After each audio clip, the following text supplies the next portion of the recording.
Bonjour, je vous retrouve aujourd'hui avec un nouveau tuto vidéo. Alors je l'ai appelé Art Journal parce que oui, enfin c'est pas un tuto Art Journal, mais c'est un tuto reliure. Je l'ai appelé reliure et cartonnage. Je vais vous montrer là avec cette vidéo comment je relis mes pages d'Art Journal pour en faire des albums à la fin. Donc je vais vous montrer tout ça. Coucou, alors c'est quelque chose qu'on m'a demandé plusieurs fois de vous faire une vidéo sur ma façon de les relier. Même si je vous assure qu'il n'y a absolument rien de compliqué parce que c'est des techniques de cartonnage qui sont hyper simples. Bon, je vais vous montrer, c'était l'occasion voilà, de faire ça avec vous et puis de pouvoir avoir une vidéo comme ça à pouvoir envoyer, mettre le lien pour celles qui me demandent. Alors, là vous voyez, donc c'est un art journal, mon art journal spécial aquarelle. Alors, j'ai un peu de poudre de fond avec des poudres Magical. Ça, c'est la dernière que j'ai faite, vous voyez. Vous la voyez pliée, là, j'adore la version pliée, en fait. Oui, donc là, c'est vraiment plus des techniques humides avec des aquarelles, au pire des poudres, mais bon, c'est toujours dans des techniques humides. Il n'y a pas du tout d'acrylique là-dedans. J'en ai un autre, en fait, plus acrylique et mix média que j'ai pas encore fini. J'ai fait la couverture en tissu, mais je l'ai pas. Il me manque encore des pages pour le finir. Donc voilà, donc quelque chose de très très simple. Alors je commence. Donc là j'ai 14 pages que j'avais pas encore collées parce que je voulais me laisser la possibilité de pouvoir les changer un petit peu de place. Donc elles sont à peu près en ordre chrono. J'ai juste là choisi la première page dans des couleurs chaudes pour que ça corresponde avec ma couverture qui va être aussi j'allais dire en prune, pas en prune mais en violine un petit peu, en fuchsia à moitié aussi. Donc c'est la première page qui... Voilà, je choisis ma première page avec des couleurs chaudes et ma dernière page, ça va être toute celle que j'ai faite en dernier parce que je suis dans les mêmes teintes. Et puis entre les deux, je me préoccupe pas trop du sens ou de l'ordre, sachant que j'ai beaucoup de pages qui sont faites dans des combos de bleu et de vert. Donc voilà. Après, ça me gêne pas, moi, de faire une couverture qui soit pas forcément dans les tonalités principales de mon art journal, parce que c'est un art journal et c'est pas un mini-album. Ça, je vais vous le redire après. Je vous ai déjà tourné la vidéo récap de cet art journal-là. Je crois que je vous en parle de ça. Alors, vous voyez, c'est vraiment tout simple. Je les colle dos à dos, surtout... ce qui est très important, c'est de ne pas mettre de la colle sur toute la surface de votre page pour que quand vous allez ensuite coller votre ensemble de pages dans votre album, on va coller en fait la dernière de couverture, l'avant-dernière de couverture avec la dernière page et la deuxième de couverture avec la première page. Il faut que vos pages puissent vivre un petit peu et pour ça, il faut à tout prix que vous ayez du jeu un petit peu les pages les unes après les autres. Donc il ne faut pas coller entièrement, sinon vous allez être vite coincé quand vous allez tourner les différentes pages. J'utilise de la Tacky Glue Turbo ici. Je l'aime bien cette colle là parce qu'elle n'est pas trop liquide. Hein. Vous allez voir après, j'ai pas ma colle habituelle et ça m'a un petit peu déstabilisée. Donc la Tacky Glue Turbo parce qu'elle colle vite, elle est un peu épaisse, moi j'aime bien quand c'est comme ça, du coup je m'en mets un peu moins partout. Alors là la dernière page elle est un petit peu particulière parce que comme j'ai les rabats, du coup voilà, j'étais pas forcément très droite, là je galère un tout petit peu pour la faire, mais une fois voilà, il faut être un petit peu précise.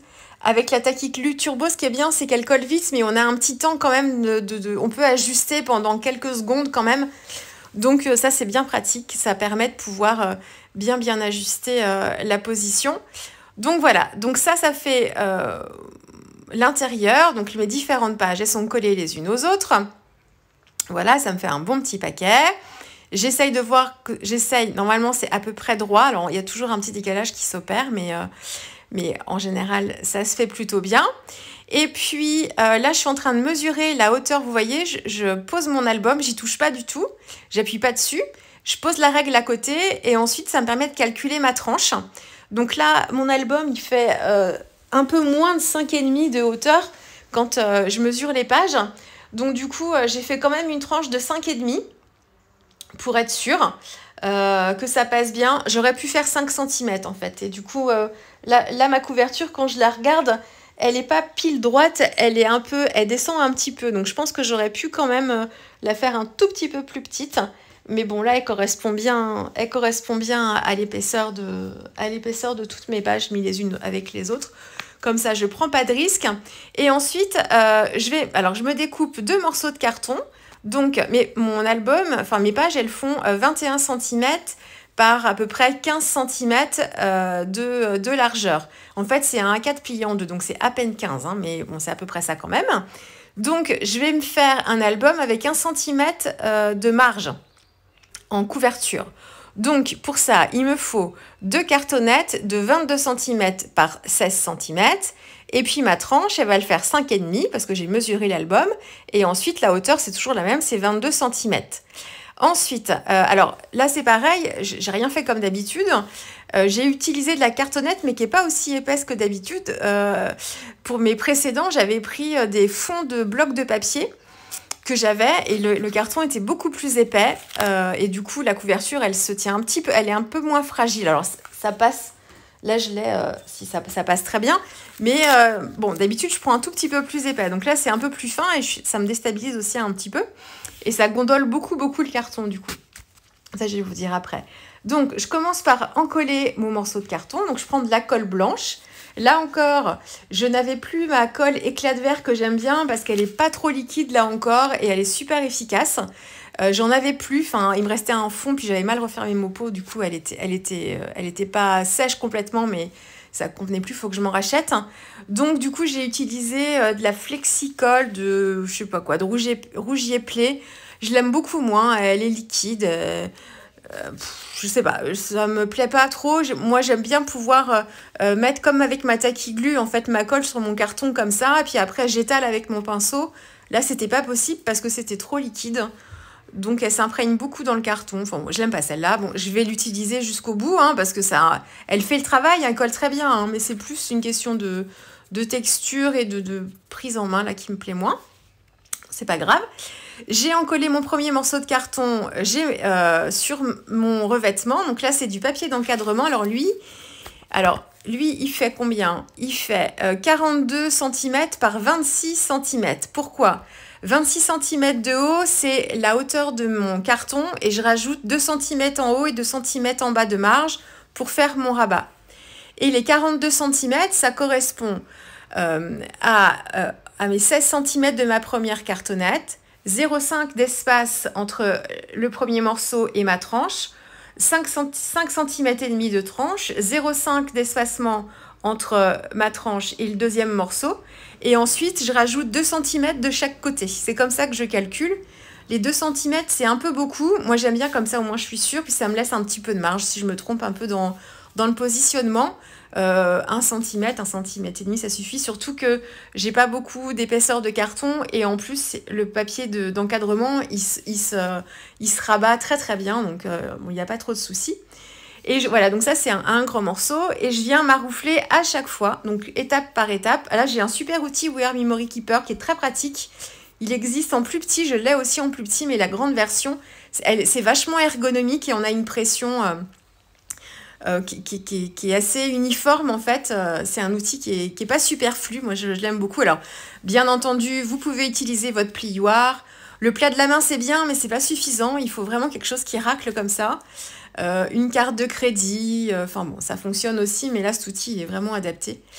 Alors voilà, ensuite je viens alors ça c'est des techniques que j'ai vu utiliser chez Selma beaucoup. Alors c'est pas elle qui a inventé la technique mais c'est une technique qu'elle utilise. Il y a plusieurs façons pour venir en fait faire des jolis coins et donc soit on coupe pas forcément, on vient rabattre ou on prend l'épaisseur du carton qu'on vient mettre le long de l'angle pour garder un espace et on coupe à cet endroit-là. Selma, elle utilise la technique comme ça où elle vient rabattre les morceaux de chaque côté et avec le plat du ciseau, elle vient couper, ce qui permet de garder un espace suffisant autour du coin pour pouvoir bien rabattre et que ça se protège bien. Il y a plusieurs façons de faire. Moi, je fais comme ça et à chaque fois, ça fonctionne. Donc, du coup, je m'embête pas trop. Et en fait, là, je viens rabattre les côtés opposés pour que ce soit plus joli en fait en termes de finition. Quand on fait comme ça, c'est plus sympa. Et puis je viens mettre de la colle, alors bien sur la tranche aussi du carton pour que le papier en fait vienne se coller aussi sur la tranche. Même si là, je vous le répète, mon carton est pas très épais, mais quand même c'est mieux. Donc voilà, et vous voyez, hop, je reviens là pareil avec mon petit outil très pratique. Ça se colle tout seul. La colle que j'ai, la Flexi colle là, elle colle hyper vite, hein, donc j'ai pas le temps de venir ajuster. Elle colle vite aussi parce que mon papier est assez fin, donc je pense que c'est aussi pour ça. J'utilise un petit pinceau déco-patch, peu importe, un petit pinceau spécial acrylique, ça fonctionne bien aussi.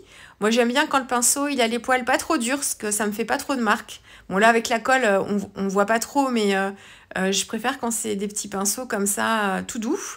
Je trouve ça plus pratique et plus sympa. Donc, voilà, bon, là, il n'y a rien de sorcier. Donc, les côtés opposés. On commence par les côtés les plus longs ou les côtés les plus courts, peu importe. C'est pareil. La finition, tant que vous faites les deux côtés opposés, ça fonctionnera bien. La finition sera plus jolie comme ça, si vous faites dans ce sens-là. Voilà, si les coins sont pas bien formés, on peut remettre un petit coup de plioir là pour que ce soit bien pointu. Et puis voilà, donc ça c'est la couverture extérieure. Pour l'intérieur, je viens travailler ma tranche avec une chute que j'ai vue un peu trop juste là, je vous avoue. Une chute de papier d'encadrement. Heureusement, le papier est très fin et se loge très bien, donc ça passe, mais j'ai pas prévu assez grand. Là, j'ai pas la dimension. Qu'est-ce que j'ai fait? Ah si, j'ai dû prendre... j'ai pris... Alors 20 cm de hauteur pour me laisser une petite marge en fait de 0,5 en haut et en bas, comme mon carton fait 22. Et après, j'ai dû prendre 8 cm de large, mais c'est pas assez. Hein. Vous prévoyez plus, hein, au moins 10. 10-12 pour être à l'aise, sachant que comme c'est un papier qui est très fin, vous verrez pas du tout comment... Ça fera pas de démarcation beaucoup en fait avec les intérieurs de l'intérieur de la couverture. Quand je mets mes papiers après, on voit pas forcément de relief en dessous, hein, donc c'est plutôt pratique. Et là, ce que vous dit Selma tout le temps pour la reliure, c'est la reliure la plus importante. Donc, il faut prendre son temps et le faire étape par étape. Donc, on met de la colle d'abord juste avant la première reliure. On met de la colle dans la reliure, sur les cartons aussi, la tranche des cartons. On maroufle bien. On met de la colle après sur le morceau central de reliure. On maroufle bien. On met de la colle sur la deuxième reliure. Le petit espacement de la même façon. On marque bien le pli, on maroufle et normalement, c'est bon. Et là, pour faire l'intérieur, alors là, c'est pas très important, mais moi, j'aime bien le faire quand même pour que ce soit plus joli. Mais comme je vais venir coller ma première page et ma dernière page de mon art journal dessus, on va pas forcément les voir. Mais ça me permet au moins d'avoir une finition plus sympa. Et puis, si jamais je suis pas très précise en collant en fait mon art journal après à l'intérieur, mes pages, je sais au moins que ce sera beau, quoi, que j'aurai du papier blanc. Alors, blanc, noir, de couleur. Moi, j'avais pas de papier de la même couleur que ma couverture, donc j'aurais pu prendre. J'aurais pu prendre aussi un autre morceau de papier de couverture pour faire l'intégralité, en fait, de ma couverture intérieure. Ça aurait été aussi très sympa. Mais je trouvais dommage de gâcher ce papier qui coûte un petit peu cher quand même. Alors, je sais plus combien elles font, les feuilles. Là, c'est chez Rougier Play que je l'ai acheté. J'ai dû payer 7,50 €, je crois, mon grand morceau. Alors, je sais pas, je peux en faire plusieurs des albums dedans. Je peux en faire peut-être 2. Donc, j'avais pas envie de gâcher, en fait, ce papier à l'intérieur, sachant que, de toute façon, ça va être caché par mes pages. Par contre, ma reliure intérieure, oui, parce que là, on peut quand même un peu l'apercevoir quand on regarde l'album du dessus. Donc, je trouvais ça plus joli. Mais autrement, pas la peine de se casser la tête. Mon papier blanc, là, c'est du papier aquarelle, mais bas de gamme, très basique, pas très épais. C'est un de chez Dalbe ou du Géant des Beaux-Arts, je sais plus trop.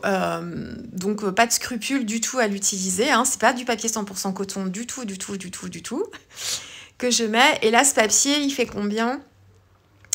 Et bien là, il fait la même taille que mes pages d'art journal. Il fait 21 cm et 15 cm.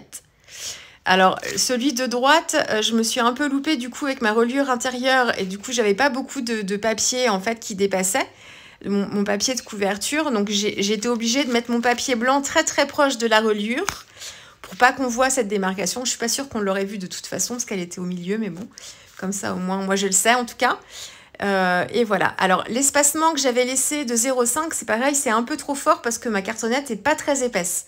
Je fais 0,5 parce qu'autrement, pour mes cartons habituels, j'ai une épaisseur qui est un petit peu plus forte.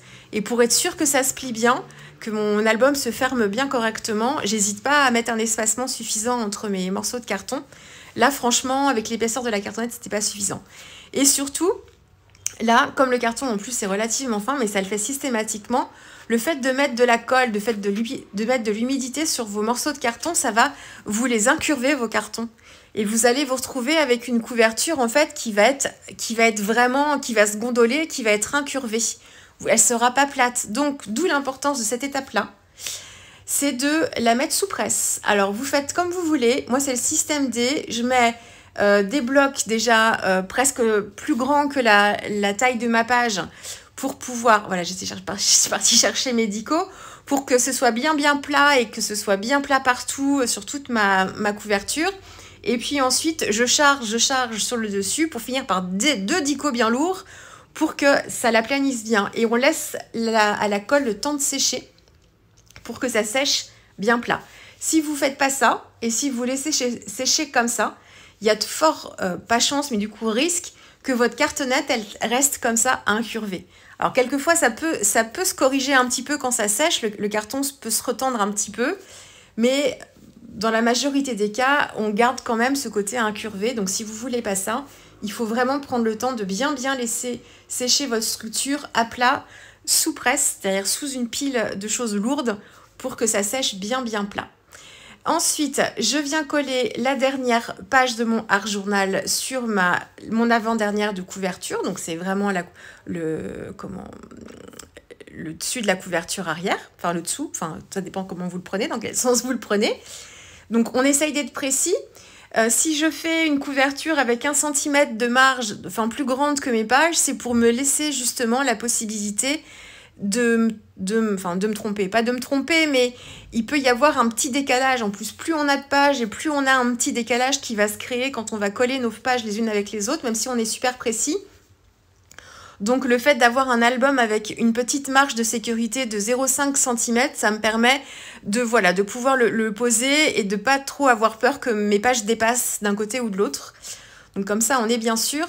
Et puis pour le fermer, j'avais pas de ruban doré qui me convenait. Par contre, j'avais du fil doré, c'est une sorte de fil de lin, je crois que c'est Artemio ça, qui est tout doré et qui était pile poil de la même couleur que ma couverture. Vous voyez le côté doré de la couverture. Donc j'ai fait une petite session tressage. J'ai sollicité mes garçons, alors les petits et le grand, pour me tenir mes morceaux de ficelle là et que je puisse faire ça tranquillement en tressant. En plus, j'ai prévu long mais pas suffisamment. J'aurais voulu faire plus de tours que ça. Voilà, bon, j'aurais très bien pu, pas besoin d'avoir des mains supplémentaires pour le faire. Hein. Vous accrochez en fait avec une pince à linge, vous faites un nœud autour d'une chaise comme quand on faisait les bracelets brésiliens à une époque, c'est pour celles qui se rappellent de ça. Il y a le système D, mais là c'était plus pratique que ce soit mes gars qui le tiennent. Donc ça m'a pris un peu de temps, mais pas tant que ça quand même, il se relayait au fur et à mesure. Et du coup, là je trouve ça plutôt sympa d'être à corps, donc c'est tout léger, mais ça me permet de le fermer. Il tient très bien fermé tout seul, mais... j'aime bien pour mes albums avoir une fermeture, donc voilà, c'était ma fermeture en système D. Bah écoutez, voilà, j'espère que c'est assez clair pour vous. Vous voyez, c'est vraiment pas compliqué pour celles qui font des structures d'albums, hein, c'est exactement pareil. Et j'estime, la 14 pages, il était assez épais, 5 cm et demi, pour pouvoir le faire. J'attends un petit peu quand même avant de les finir, mais j'attends pas trop longtemps non plus parce que je veux pas qu'ils soient trop épais non plus. Donc voilà, j'espère que cette petite vidéo vous aura plu et puis je vous retrouve ma prochaine vidéo, je vous le commente. Donc on reprend cet album-là et je vous le commente en direct voix. Je ne montrerai pas ma voix là, vous l'avez en direct et ce sera pour la prochaine fois cette vidéo-là. Voilà, je vous dis à très vite, au revoir.